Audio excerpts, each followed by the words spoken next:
ये भी एक सच है कि हिंदुस्तान के मुसलमान हिंदुस्तान का बंटवारा नहीं चाहते थे और सबसे बड़ी नुमाइंदगी उस मुसलमानों की मौलाना आजाद करते थे और कोई दूसरा नहीं था। बंटवारे की हिमायत करने वाले और पाकिस्तान बनाने का नारा देने वालों में मिस्टर जिन्ना थे, लेकिन मौलाना आजाद मुत्तहिद हिंदुस्तान रहे, उसके सबसे बड़े सिपाही ही नहीं बल्कि सिपहसालार थे। मगर हुआ क्या? बापू के पास जब सरानी गांधी खालिद गफ्फार खां आए, रोने लगे। तकरीबन 8 फीट का शख्स रोने लगे गांधी जी के पास आकर के, बापू ये क्या किया आपने? अंग्रेजी में इतिहासकार लिखता है कि बापू यू डू, एक अंग्रेजी का बड़ा मजबूत और भारी जुमला है कि बापू तुम भी तैयार हो गए। यानी अगर किसी पर यकीन था कि कोई शख्स पूरी तहरीक में अगर बंटवारे के लिए तैयार नहीं होगा तो उसका नाम करमचंद गांधी है, बापू है। लेकिन जब बापू ही तैयार हो गए तो सब लोगों की हिम्मत टूट गई। लेकिन जानते हो बापू को तैयार कराने वाले कौन लोग थे? जो हिंदुस्तान की सबसे बड़ी गलती पर बैठे। उन्होंने बापू से आकर ये कहा कि बापू लोग हिंदू ये कहते हैं, लोग नहीं, हिंदू ये कहते हैं कि तुम मुसलमानों से डर गए। लिहाजा तारीख लिखने वाला ये भी लिखता है कि ये वो लम्हा था जब वाकई बापू डर गए और बापू ने डर कर यह फैसला लिया कि हिंदुस्तान को बांट दिया जाए। खून में नहा गया हिंदुस्तान।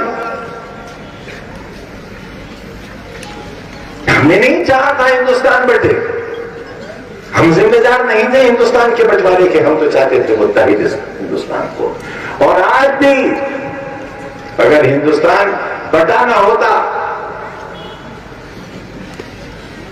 पाकिस्तान, बांग्लादेश, अफगानिस्तान का कुछ हिस्सा और कुछ और हिस्सा जो औरंगजेब ने जीता था, रंगून तक था हिंदुस्तान, अखंड भारत का नारा देने वालों, वो हिंदुस्तान को जो औरंगजेब का हिंदुस्तान था।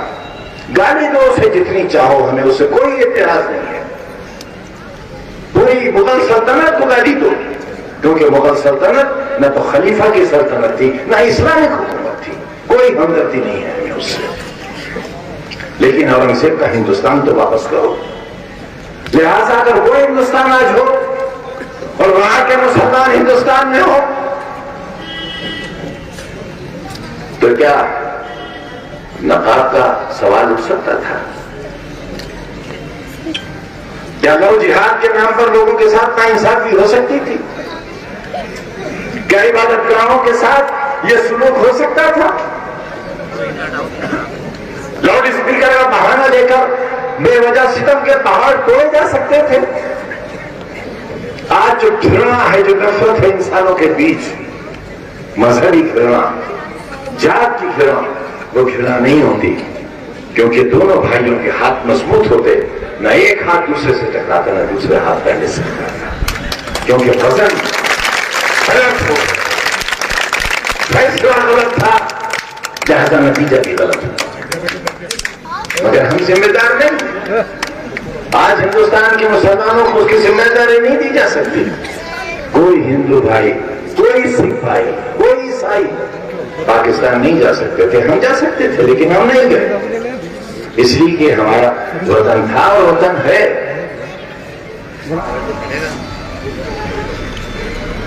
गुनाह तलाश करो मेरा,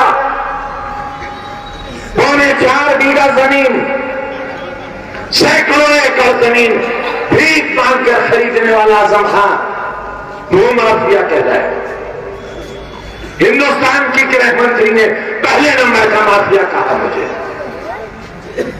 दूसरे नंबर का अतीक मुख्तार अंसारी और तीसरे नंबर का अतीक अहमद। इन 3 माफियाओं के अलावा पूरे हिंदुस्तान में किसी धर्म किसी जात का कोई माफिया नहीं है। अगर है तो बस ये 3 लोग हैं। अफसोस करो और शर्म करो। यह है कानून हिंद, यह है इंसाफ। मैं माफिया हूं मुकदमों से पहले ये 2 महीने में हम पर सैकड़ों मुकदमे कायम हुए। इससे पहले मेरे खिलाफ 323 का मुकदमा नहीं है। मेरी गाड़ी से किसी के खरोच तक नहीं आई आज तक। 4.25 बीघा जमीन, सैकड़ों एकड़ जमीन खरीदने वाला 4.25 बीघा गरीब किसानों की जमीन छीन लेता, और जब नपत होती है 2 बीघा, यूनिवर्सिटी के बाहर है 2.25 बीघा जमीन, मैं कहता हूं ढूंढ लो जहां है, और नहीं मिलती है तो पैसा लो। वो लोग कहते हैं कि साहब पैसा देंगे, तो कलेक्टर साहब कहते हैं कि आजम खां से ज्यादा बुरा है।